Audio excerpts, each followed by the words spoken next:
Yatır lan muka. Ulan tamam ödedi. Ya üç adam acı istem üç gol geçip golyan repleş. Kontaktında 3 adam yoktur Ha? Ken adam. Var ki.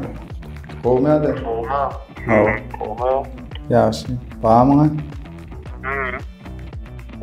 Görünü mü? Bağdancın uğruna diyen. Ay yok. Lonğumda da. Zinkil bir kıyala kod göder düşen diyen. Nerede? Ay şeker için mi? Nerede diyen? Ay ya mena şehirde tuvalet çıkmalar mı? Konkorna şunlukta varmalar ondan on. Sen şeker veren okmuyor. Yok şehirde varmalar mı? Kaçlarım anasam gibi.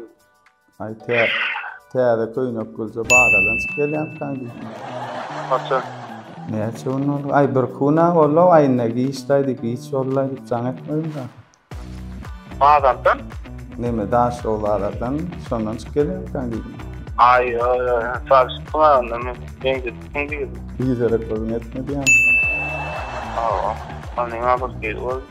Doğru. Ay böyle. Kovdan verdim. Oo. Gel lan bak bulduk.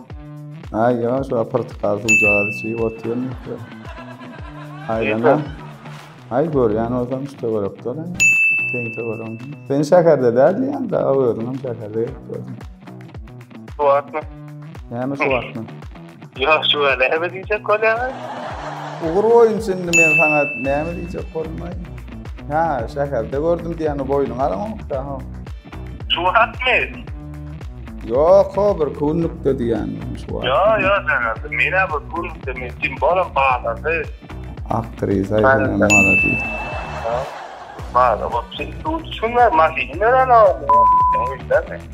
Öyden Sen mi? aydasın gelmeden gitsin. Şeker için ne diye yani yanağıma çalıyor var lan tüm. Ya ama sen? Ha.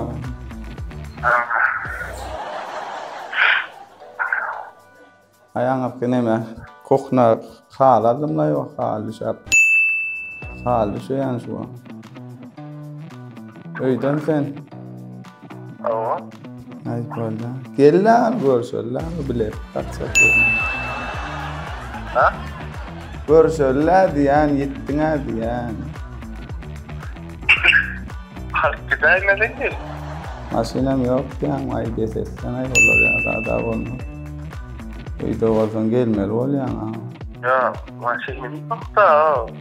Sen nerede? Şeker içinde diyen ve denirde diyen başka söz bile okmayı gördüm ya sar yani. Ya neredesin de sen aşk var. Ya aşk var. Sana diyeyim öyle akıllı akmalı öykten son kutu. O ne ben aydım öyle Mardan bir ayetler ten töyme için bir aydım var ha o son nemesi gerek ya. Ten töyme için. Biliyor musun sözünü? Son söz gerek sola. Son sözler gerek. Çok da bir şey gitti. Tutuyorsun mu diye ağam şu var. Hemen hep de soğuk. Ya sen gitti. Tutuyorsun mu diye şu var. Aynı dödün ödere tıkıyorum yatıyorum ya. Gitmiş. Bana mesela ya hemen takılıyor. Şey gitti. Tutuyorsun şu aydı. Ne hemen gitmiş ki? Nereden gitti? Kim nereden? Anam Muhammed. Nereden annem konmuyorsa. Ay bu 20 oldu buranın. Şurada. 100 volt da sonra ona karıyı tıkıyor. Nereden? Ben ağam şuna kara gördüm de bana da dayılar da dedi. İnfos mağmaydı nasıl gitti ama. Değişim ağır yani. Doktor yok mu oldu? Yok ya. Aram mı? Oo. Mal satyan tanışın var. Oo uçmaltı var. Bu palçı diye mi o mal satyan tanışın. Uçmaltı var. Uçmaltı ha. Malçı diyen. Yalan çalay denen diyen bilmesin. Ola sor. Aynı sen yigreneyin mi de ne mi deyin. Gel bolo. Gül ya. Ne hemen yazıp atıyorsun? Gitmedi. Eyvah. Öyle oturuyorsun yani öyle niyirde yazıp atıyorsun diye.